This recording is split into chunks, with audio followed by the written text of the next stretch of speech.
Hey, welcome back everyone. We're going to talk about beaver and muskrat in this video, but before we do, let me give you a refresher. Now, there's no need to panic here and start writing stuff down. All of this is stuff that you already should have. So we are now in the order Rodentia, and to remind you, there's 5 families that we need to know for this. Castoridae, the beaver, and I told you we're going to start with that. Aretha franklinzontidae, that's the porcupine. The scurrying squirrels of Sciuridae, and then the murids and the Crasididae are the ones that people get confused. So muridae are the old world mice and rats. Do you remember me talking about that? They're the ones from Europe, Asia, Africa.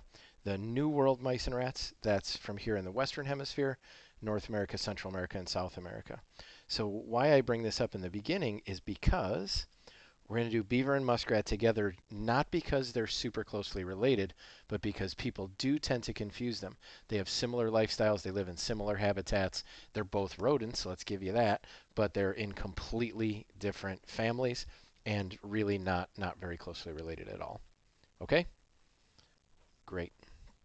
So you should have done your reading in the book about this. I'm going to not use the author's name. Every time I use the author's name, I have to go back in and edit the closed captioning. So did you read the chapter in the book? Excellent. Well, let's talk about some beaver facts. First of all, Canada's national animal is the beaver, recognizing its importance in the early settlement of Canada by Europeans. Uh, there was a huge trade in beaver fur from North America back to Europe, and Canada was a huge part of that because of the prominence of beaver in that country.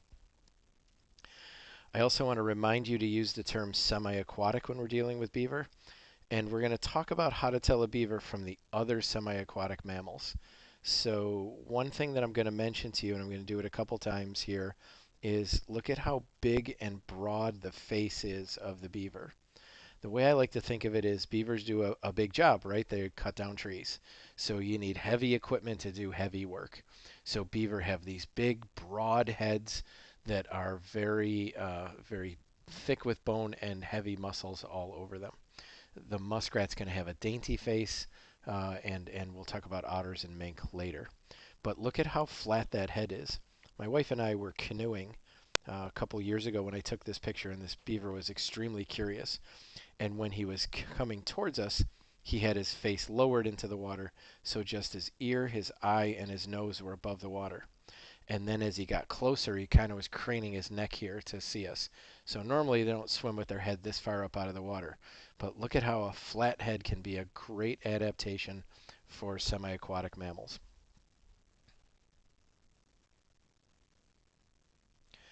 The other thing that I want you to see on beaver is their basic body plan. If you're not familiar with the term baby got back, maybe you can ask your parents where that came from. That would be a good dinner time conversation. This is a nod towards how beaver swim in the water. So beaver are back end loaded because they use just their back legs to swim. So they're powering themselves with big haunches, and it's very obvious when you look at a beaver that their back end is much larger than their front end. I love this picture. It's a little bit crazy, but there's a story behind this. So I took a group of students canoeing, camping in Quebec. This was many years ago. And as we're going along here, we spotted this beaver. And Justin, one of my students, had his camera. And we kind of spooked the beaver. I will admit we were a little bit too close to this beaver. So he came out of this little shallow bit of water, and he worked his way up. And there's a big lake just off screen here. So he got to the edge of the water and he turned around to look at us, and Justin snapped this perfect picture. So what I don't want you to think is the beaver walk around like Godzilla, right? This Tyrannosaurus Rex pose that he's got going on here is not how he normally walks, or not normally bipedal. But like I said, he turned to look at us, and that gives us all of the characteristics that we want to see. That flat head that I talked about, that broad face that I talked about. I also talked about that giant back end, and you can see that huge haunch or hindquarter in this picture here. I did not take this picture. This is a bill picture, and it just reminds me to talk to you about beaver dispersing. So I just want you to think if beaver only traveled in water, there would be hundreds of lakes just in the Adirondacks alone that beaver would never get to because they'd have to travel over land to get there. So one time in my life have I seen a beaver dispersing over land, and Bill had a picture of it here that just shows he's walking through a pasture here, I think, if I remember the story correctly. But beaver will travel over land a long distance to disperse. So who would be dispersing? Younger beavers that are in need of their own habitat, a beaver that had its habitat destroyed. Let's say it could have been through flood or drought, either way. So it is possible to see beavers far from shore, but not likely to see it, because of the infrequency of it happening. Whew. So speaking of beavers that got themselves out of house and home, one year at the college, did you still remember what campus looks like? So if you come in on the main drive there, there's that creek that runs underneath the entrance, Fallbrook Stream. And one year we had just a torrential rainstorm, and it was raging. So I'm coming into work, and the creek is just at flood stage. Well, apparently there had been beaver living in there that got flushed out with the water. And this guy was laying in the road right where the entrance to Lowe's and Walmart is right now. Neither of those buildings were in existence at the time, but I like to say he made it across 5, but not across 20. And as I stopped to pick this guy up, I'm thinking to myself, how come Faust didn't pick him up? Like, this beaver's in perfect condition. John was actually had an active trap line at the time, and I'm sure he would have added this to his take. And as I'm flopping this guy into the back of my truck, Faust pulls up. I had just beat him to work by a couple minutes, and that's how I got the beaver instead of him. So there's a bit of a story here, and I'm going to tell you the whole thing. I took this beaver and threw him into the giant walk-in freezer that we have in the con wing. If you've ever seen it, it's back by the bear den. And this freezer is set to minus 10 degrees. So I know when I put this beaver in here, he's going to be well chilled. And it's early in the morning. I've got an 8 o'clock class, and I don't need it until the evening class. So I want you to think about how this class is structured. We're supposed to meet Monday, Wednesday, and Friday, right? So we meet 3 times a week for 1 hour. Well, the semester that this happened, I was teaching a night class that met from 6 o'clock till 9 o'clock at night on Mondays. So I taught an entire week's worth of lesson just in one evening there. Okay? So I don't need the beaver for my Monday morning class because we're not quite there yet, but I do need it for my Monday evening class because I'm going to teach the whole week. And I thought this is perfect. It's like having a guest speaker. I'm talking about beaver, and I actually have one to show the students. This is what he looked like a little bit up close. So his teeth, I just want to point out, are not supposed to look like this. If you're looking closely, you can see he did get hit in the head. When the good news of that is that would have been a quick demise for him. Nose, eye, and ear all lined up, like I told you. Beaver and most semi-aquatic animals have a flat head. So I don't know if any of you have ever taken a night class. Night classes are such a weird mix of like half of the students that want to be there because they're full-time employed and they take the night class and they're super serious. They're paying for every credit, and they don't no fooling around. And the other half of the students that are in there are students that were too lazy to register on time, and this was the only section that was available. And so they're bitter and they're there and they're not happy. And so this particular section, I had way more of those students than I had the nice active ones. And by the time I got into the class at the halfway point, a whole bunch had already dropped.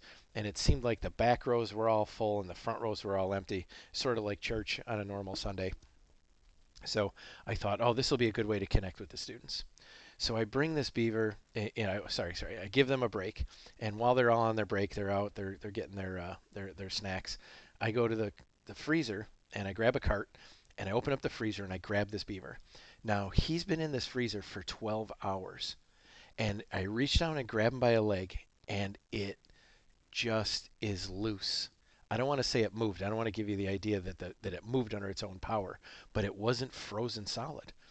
And when that leg just moved underneath my grip, my immediate first thought was, oh my God, I put a live beaver in the freezer. Like I was terrified for a moment that I had really done that. And I confirmed, of course, that the beaver was dead, but I was so surprised that it wasn't frozen. Tell me why the beaver wasn't frozen. This guy was in a minus 10 freezer for 12 hours.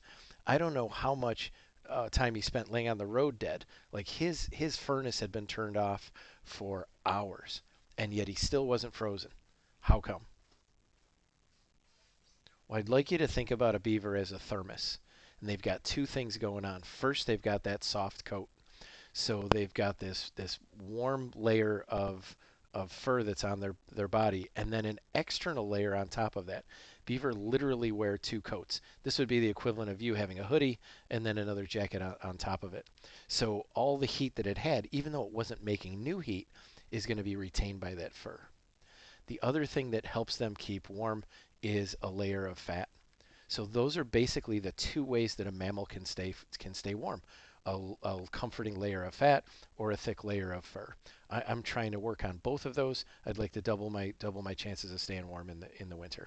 So between this layer of fat that the beaver has and this thick fur, he was able to retain enough heat that he wasn't frozen even after 12 hours in a minus 10 degree freezer. So I slap him onto the cart, I wheel it into the room, and as soon as I start into the door, there's three female students sitting in the back row, and they look disgusted that I've just brought a dead animal in. I want to go back one here and show you the size of this thing. I mean, it was just impressive. I'm not happy that the beaver died, but I was glad to be able to use it to take advantage of it, right? So everybody's back from their break, and I say, "All right, everybody, come on up front." And I start to open my mouth to say something about the beaver, and no one has moved. So I repeat, and I say, "Seriously, guys, come on up, everybody, come on up." And I look up again, and still, not only has no one moved, but one of the girls has now crossed her arms, and she's visibly shaking her head back and forth in a no, not going to happen. And I have to admit, I'm a little bit angry here.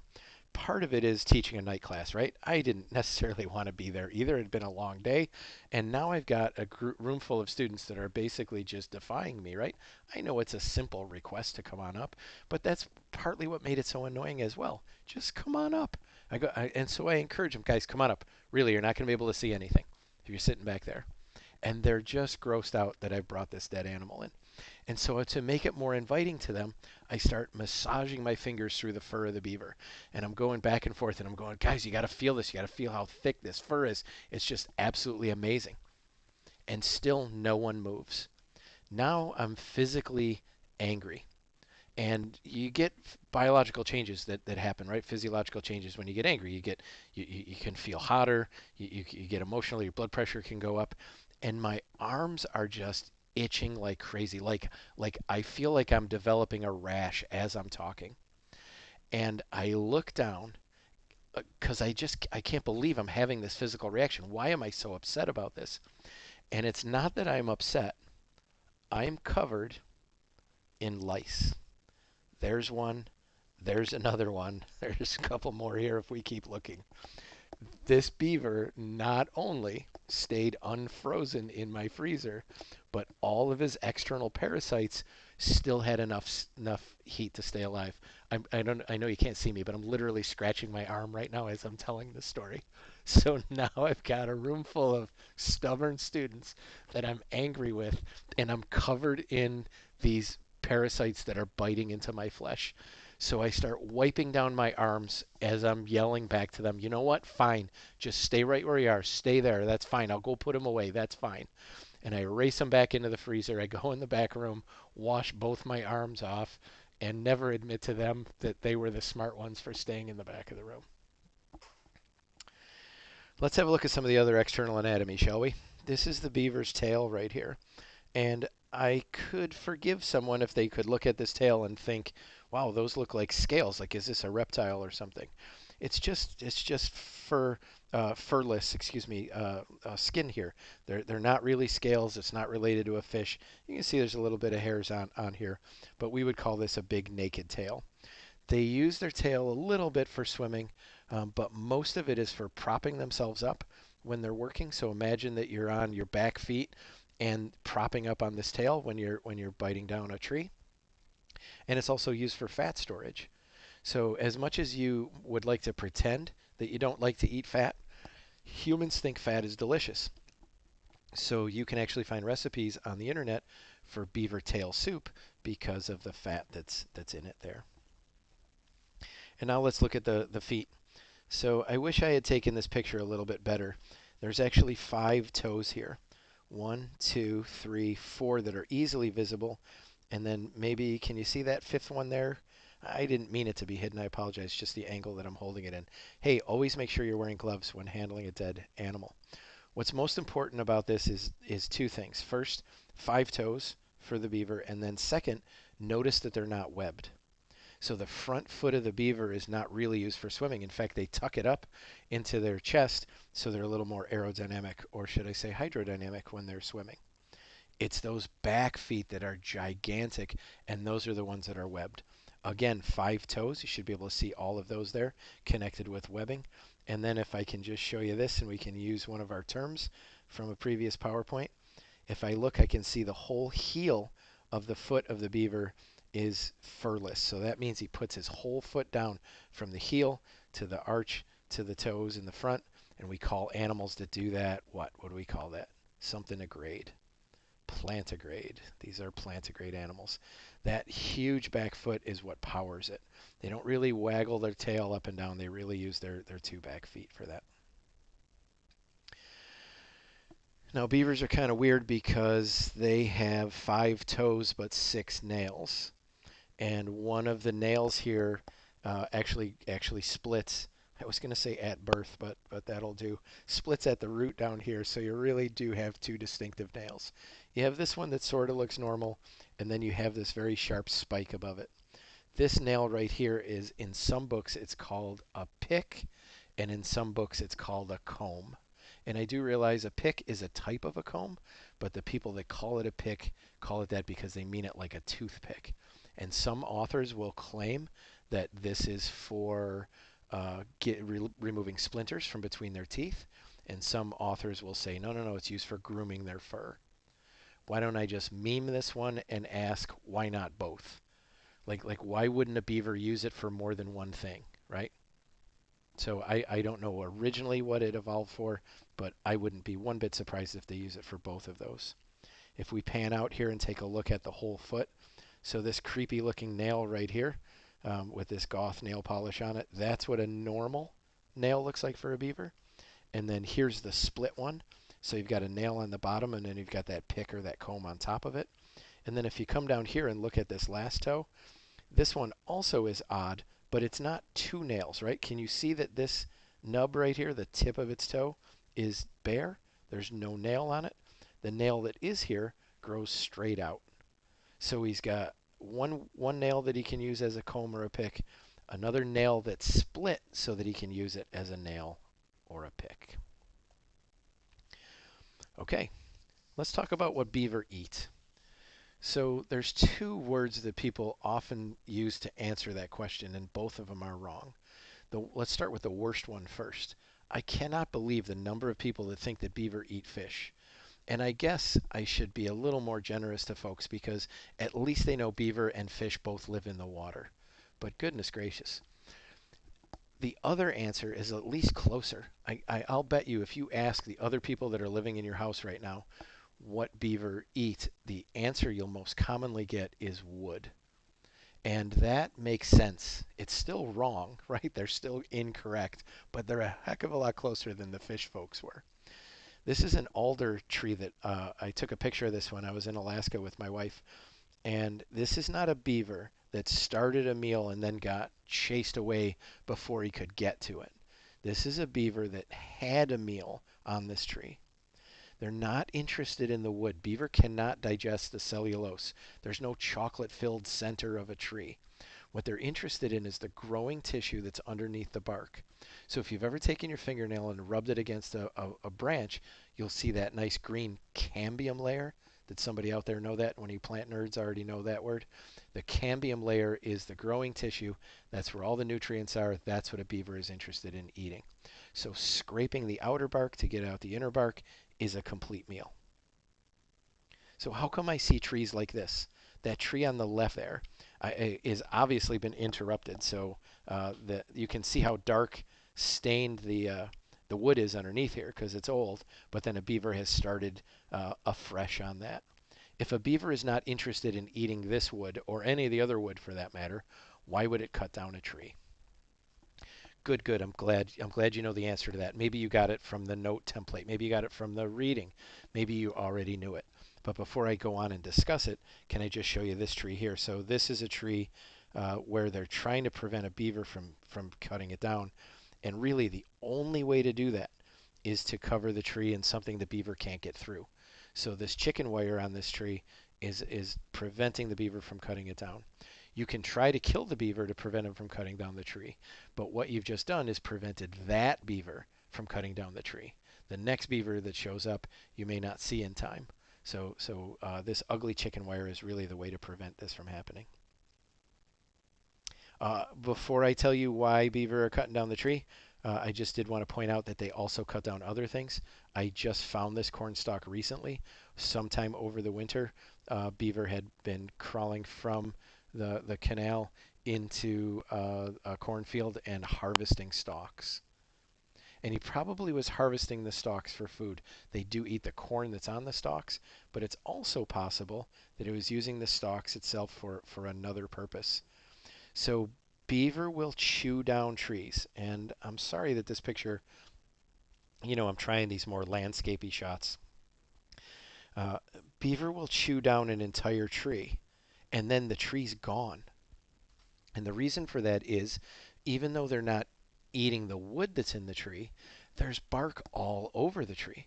So from top to bottom, there's lots and lots of food. So that's the first reason. The second reason is for building material. So there's a lot of 2x4s up in that tree. A beaver will cut down a tree so it can get at the bark for eating and then get after the wood for building.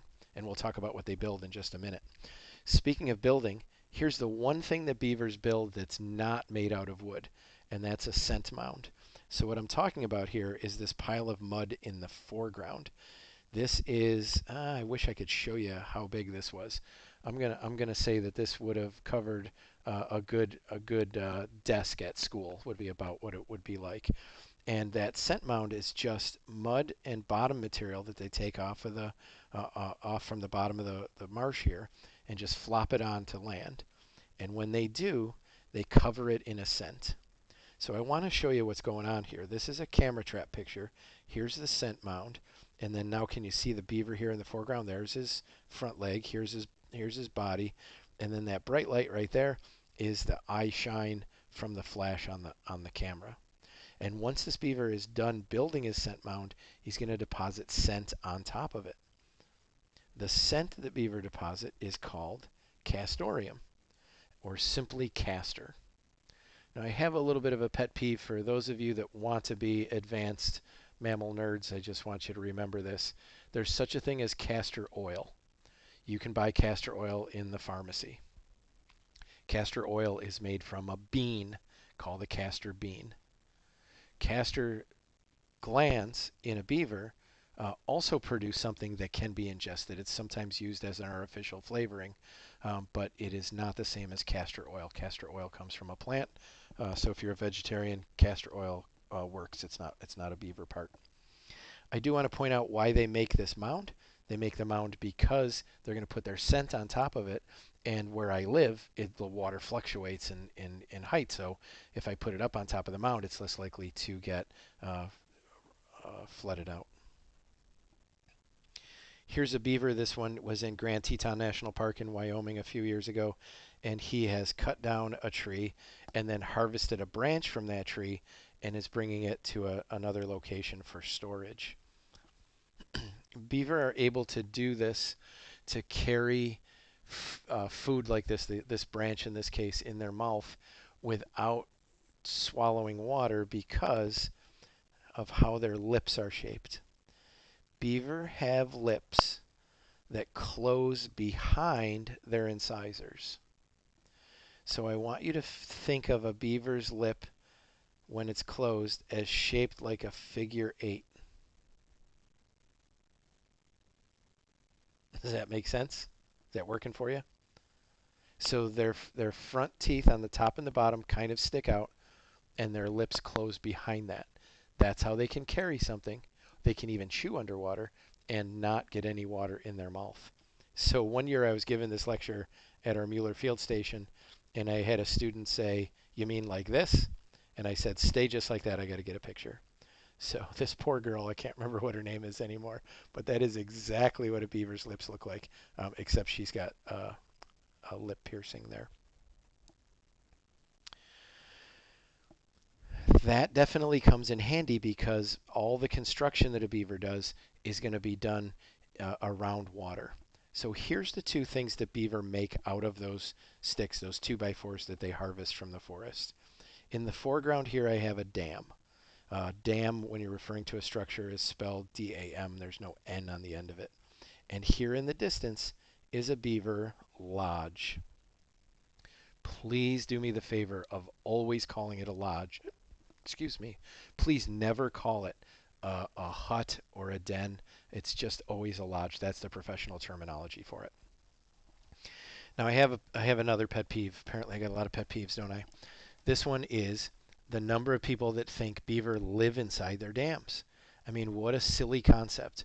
I build this incredible piece of architecture, holds back 1 million gallons of water, and then I hollow it out and live inside of it. It's just a damn lie. The truth is, beaver always live in lodges. Now, sometimes their lodges are made like that, made out of sticks and mud. And a good way to remember that beaver are building their lodge on the high side of the dam. Okay, so I want you to think about this picture that I took here.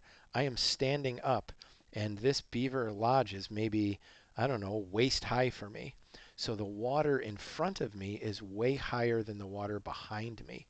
So a beaver builds its lodge in a place where it has lots of water for safety. They're excellent swimmers, so this is a good place to stay away from predators. They will build a dam if necessary. If it's just a pond and there's no place for the beaver to build a dam, he's just not going to build one just to build one, right? So here's a beaver coming back from his lodge. In fact, this is the same one that was carrying that stick. He's just come down the face of his dam. You can see he's already wet. He's got water on his back. And now he's entering the lower level of the water on the other side, on the side where his lodge is not. This is another picture that I inherited from Bill, and I'd really love to get a picture of this myself. So he was coming home from work one day, and they were doing construction on a bridge, so they had to divert the water. And when they diverted the water, they exposed this beaver lodge to the air essentially. And you can see two openings here, right? You got one right here, and you got another one. Well, normally the water would be so high that you wouldn't be able to see either of those openings. But that's how a beaver gets into and out of his lodge through underwater entrances. You know, one time I encountered a beaver lodge with a group of students, and we stopped with our canoes, and we all got out, and we climbing on top of the lodge, and there's like 3 gaping holes in it. So I said, hey, TJ. So I gave TJ my camera, and I said, stick your hand in the beaver's lodge. I'll stick my hand in here, and you take a picture of my arm inside the beaver lodge. So the whole point of my arm being there, and that's my arm, and TJ Vonglis was the student that took the picture there. The whole point of me having my arm in there is so you have something for scale, right? If there was no arm in here, you could still tell what it looks like inside of a beaver lodge, but you would have no idea of exactly how big anything is. And so I want to tell you that I'm laying down on top of this beaver lodge, and I've got my arm buried in here up to my shoulder, but you can't even see my elbow. So imagine how thick this beaver lodge is. It is all the way from my shoulder down to my elbow and then partly down my forearm. That's a pretty thick lodge. So we were trying to speculate what it was that might have put a hole in this. And the things that we came up with was weather. Maybe it just had worn. We thought of black bear, which is certainly a possibility. We thought of river otter, which I still think is possible but unlikely because the river otter would more easily just swim right into the opening. But one thing we knew for sure, beavers don't live in lodges with giant holes in the roofs, right? So we felt very comfortable putting our arms in here and not worrying about anything. Well, 4 days later, I had another group of students in the same exact spot. So we parked our canoes, and I said, guys, come on up here. I want to show you something. And I was going to do the same trick with them. All 3 of the holes were patched. The one thing I didn't think of was maybe these holes are so fresh that the beaver that are actually living inside this lodge didn't even have a chance to fix them yet, which was the case. So I stuck my arm in a beaver's lodge and lived to tell about it. Look how crappy it looks in here. In the cartoons, it looks so much better, right? Like, where's the chandelier? Where's the rug? Where's the TV? It's just not like they prepared me for it in Narnia. Here's the beaver lodge in the distance. And I want to show you two things in this picture. The lodge itself, and then that pile of sticks that's next to it off to the right there. The DEC sometimes does beaver surveys. They want to get an idea of how many beaver are around. And it's just impossible to go out and count the beavers individually. So in the winter, they fly in state trooper helicopters and they count beaver lodges. But to tell if the beaver lodge is old or currently used, they use this pile of sticks next to it as their marker. So if there's a pile of sticks next to the beaver lodge, they count it as an active lodge. And if you read your Elbrock like I asked you to, darn it, there I said his name. You know what that pile of sticks is. It's a food storage. It's a cache, as he says in the book. Now, the first one that I showed you there was at quite a distance. This one is really close up here. You can see each one of these branches was individually cut by the beaver and was stored here on purpose. Elbrock goes on to say that they will begin their cache, begin their storage with tree branches of trees that are less desirable. And then the ones that they like, the candy, the Snickers bars, the Pop-Tarts, those are the ones they put, no, those are the foods that I like. Those are the branches that they put under these. So when this water finally does freeze, which ones can they access better? Well, they just swim out of their lodge, go underneath the ice, grab one of their branches, and brings it back. And often the branches are stored way too big to get into their lodge. Look at the length of these things. That's why they've got those lips that can close behind their teeth. They are often chewing underwater to get at food. Any other questions about beaver? That was a lot of stuff to cover. I'm glad you hung in there. Let's go to muskrats now, shall we? Let's do these guys together. Come on, stay awake. Get another Red Bull. Okay. What if I use this question on the test? First off, I was pretty excited about this. This was on my property, and not often do I get more than one species at a time in a camera trap image. Would this be a fair question for you on the test? I'm asking about the mammal, not the duck. A green-winged teal, by the way, for those of you that don't know. Well, I think it's fair because the ducks provide a good sense of size for this. You can tell that this is not a huge animal like a beaver. However, I wouldn't give you this on the test. I much would prefer a picture like this. What we've traded here is there's no scale in this picture, but there's a better identifying characteristic. So I'm not so keen on you guys just identifying an animal by its size. I'm much more interested in you identifying it by its characteristic. And the characteristic here that's most important is that tail. You can clearly see this is not the wide flat tail of a beaver. And then we're starting to see what I talked about earlier, where I said the beaver has a big, broad face. The muskrat has more of a pointy, daintier face to it. As we go along with all of our pictures here, see if you can actually determine that. I also want to remind you that muskrats are in the family Chrysetidae. We started this video talking about that, but I'm just afraid that if I do beaver and muskrat one after another, you'll just be confused and think that they're related. We do them one after another because people confuse them in the field. Hey, my daughter took this picture. I think it's a pretty nice picture. Okay, what was in the book? What was in the textbook about muskrats? I hope you had a good read for that. And then also I had a whole series of muskrat entries in my blog here, including this one, this DEC project that we did. And what's cool about this, I hope this doesn't gross you out, but there's those two big incisors there. And then here's a muscle. And this is a short muscle. It goes right from the jaw to the cheekbone. Who remembers which muscle that was? You only got two choices. Is it the temporalis muscle? No, no, no. It doesn't go past my temple. It's my masseter muscle.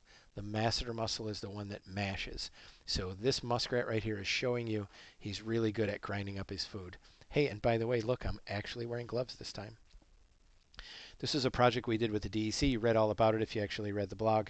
And we were taking samples, placental sample, looking at placental scars on the uteri of female muskrats. We didn't do any of the killing of the muskrats. We took them from trappers. I also want to point out that the hind foot of the muskrat is not webbed like the beaver's is, so they're not as good of a swimmer, but they do have these little fringes to them that make them better swimmers than if they just had normal looking toes. And that's the stuff in the blog. Okay, back to no gloves again. So this muskrat got hit pretty close to my house. I brought him home, tossed him in a snowbank, and took some pictures of him here. You can see that a muskrat's about the size of a football here, right? Maybe a deflated football, sort of a Tom Brady football, perhaps. And too soon. And up in the right here, you can see that back foot, as I just showed you, is big but not webbed. It's got some fringes on it, so he's got cool adaptation, but not webbed. And look at those creepy nails right there. Did you ever put bugle corn chips on your fingers as a kid? Do you still do it as an adult? It's okay. You can tell me. That is for digging. Those are real digger toes there. And then finally, their tail isn't round like a Norway rat. Their tail is flattened or keeled for swimming like an eel. I think Faust goes through the different body shapes of fish with you guys, and he should have talked about that. That compressiforme, I think, is what he calls it there. So there's the front feet in action. Look at how long those nails are, making muskrats really good diggers. And here's their back foot, kind of weird with all these bumps and ridges to it. These are all for traction. And there's that full heel. So we're looking at another plantigrade animal. And then once again, last time I'm going to show you, no webbing back here, no webbing at all. Their feet are huge though. So just having big clown feet allows them to be good swimmers. I took this picture in Yellowstone National Park. I'm super proud of this picture. I really love it. It shows the tail is compressed. I told you it's like the body of an eel. It shows those big back feet. It shows their waterproof fur. And it also shows that he's eating. Can you see all the ripples in front of his mouth there? There's a mistake in your textbook. Your textbook says that muskrats cannot feed in the water. That's not true. They just prefer not to. So here's a photograph. In fact, this is the only time I've ever seen a beaver. Did I just say beaver? This is the only time I've ever seen a muskrat feeding in the water. Boy, I'm glad I caught that. What do they eat? Well, this muskrat right here is eating grass. And this is an April picture from a few years ago. And it is the perfect time of year to get photographs, get close to muskrats. They've had a long, harsh winter, and they are just so attracted to the fresh greens, they will get them wherever they can. So often they're up on land eating grass. I have muskrats in my back pond right here at my house, and they will come up in my lawn. I have seen woodchuck and muskrat both grazing in my backyard at the same time. But their number one food, so if you said they eat plants or fresh greens, that's cool. But their number one food is cattail. I know that I have muskrats in my pond even when I don't see them. This is a piece of muskrat. Man, I'm tired. This is a piece of cattail that a muskrat has pulled up. It's eaten the root, and not only is the root gone, but then it's started to shred it. So do you see how it's already taken away and stripped some of the hard outer layer to get at the soft inner stuff? So this is classic muskrat feeding sign. These floating pieces of cattail, something for you guys to look for. Has anybody ever eaten cattail before? It's edible. Have you? Yes. That's the part of the cat I usually throw away. It's tough. It's stringy. The tail is not the best part. Hello? Is this on? Look, cattail, the plant, really is edible. And this is how cattail gets its name. So this is the fruit of cattail, and it does look like the tail of a cat. It does not taste like a hot dog, I can promise you that. So we talked about beaver using wood to build their lodge. Muskrats use cattail to build their lodge. They will make this giant pile of cattail and mud and then chew it out. They literally construct they hollow it out with their mouth, I guess. Here's a giant wall of cattail in the background. There's a turtle here on top of this muskrat lodge, And at a distance, it's probably hard to tell whether this lodge was made from sticks or a softer material. So you would just have to get closer. In your textbook, he talks about the advantage of living in a house that's made of what you eat. And he does talk about starvation diet in the winter.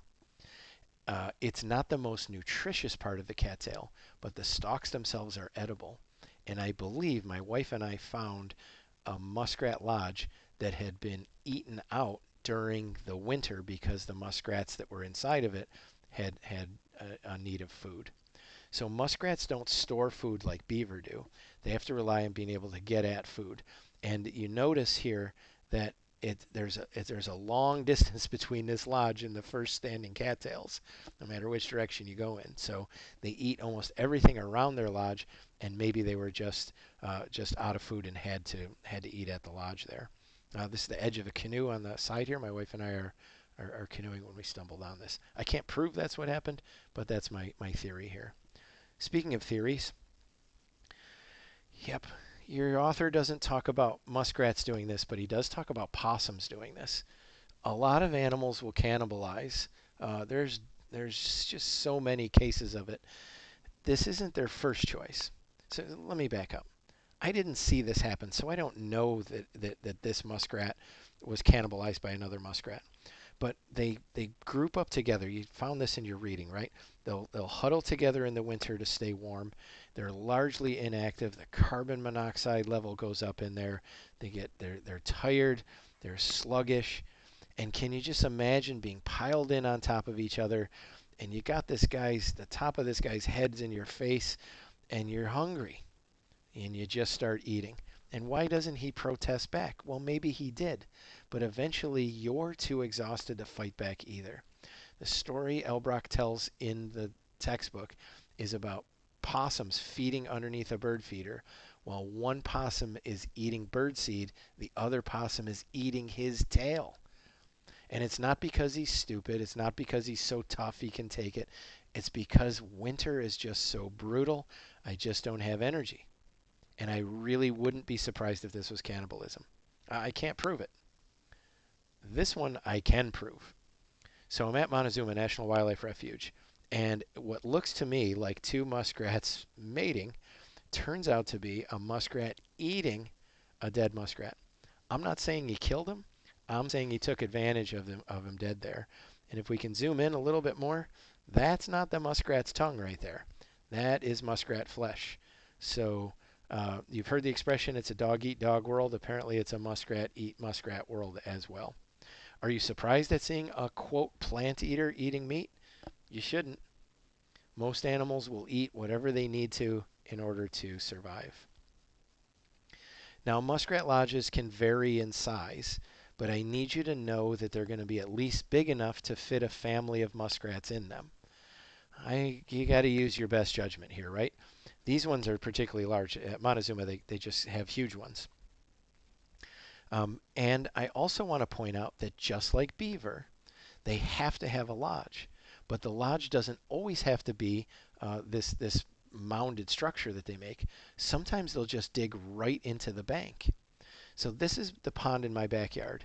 The poor muskrats that live here. First off, there's a cattail in the picture. They don't have a ton of cattail, so they don't have a ton of their preferred food. That's why they're up grazing in my lawn. And second, the water level just goes down all summer long. It just doesn't get enough water to replenish what it's losing in evaporation in the warm, long days. So this muskrat lodge, this bank hole that he created, was done when the water was up here.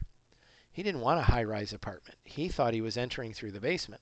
And as the summer goes on, all of a sudden I'm high and dry. So I wouldn't be surprised if, oh look, there it is, if he built another hole. And then unfortunately that one got uh, got exposed as well. So these poor guys got to do a lot of work because the water level really fluctuates at my place. But one way or another, they have to have a lodge. It's either dug right into the bank or it's constructed. The other thing that they make are what Elbrock calls feeding platforms. And they can be super simple like this one. These are the old cattail stalks from last year that have been sheared off by ice. And then you can see fresh vegetation just laid on top of it. These can be just as simple as a little square patch of dry ground that I can fit my butt on top of. That allows the muskrat to not have to go back onto shore to do its feeding. We saw that they physically can eat in the water, but it's very strenuous. So they're much more comfortable eating on land. And if I can avoid going to where anybody can eat me, that would be helpful. Now, some of them actually create covered feeding platforms. I just took this picture 2 days ago. That is way too small. I hope you can see scale here. That is way too small for a muskrat to be living in. But it's big enough for him to fit himself into and be on dry ground, feeding and being sheltered from prey. Can I just point out the trail to you right here? Can you see that? This is where the muskrat's been going through. The water is pretty shallow in this body, and he's got a trough right there where his runway is. So the muskrats harvest the food in the water, often having to go down and pulling it out of the bottom, and then they bring it to a spot to feed. I know this is a terrible picture, but sometimes you have terrible light conditions out there. I'd like you to be able to be looking for wildlife even when it's not perfectly sunny, even when the light is dim, even when it's a rainy or cloudy day. And then I just want to show you one last picture here. Of course, you can see the muskrat in the middle of the picture, but what I noticed first was the giant pile of leftovers, all the shredded cattail. This muskrat has been using this spot for a long time because he keeps coming up here and he keeps splitting this open. He eats the root, then he splits open the cattail in order to get the soft plant material on the inside. All right. Well, well, well. Any questions about muskrats or beaver? If you do, shoot me a message. And just one last thing here. I do a lot of muskrat photography at Montezuma, where we have a wildlife drive and you're not allowed to walk around. So I'm literally sitting in my truck while I'm taking this picture. And if you look closely in this muskrat's eyeball, you can see the reflection of my truck. Here, let me help you out. Can you see it there? Yep, that's my pickup truck. Okay, next on the agenda, it's going to be porcupines. Make sure you do your reading.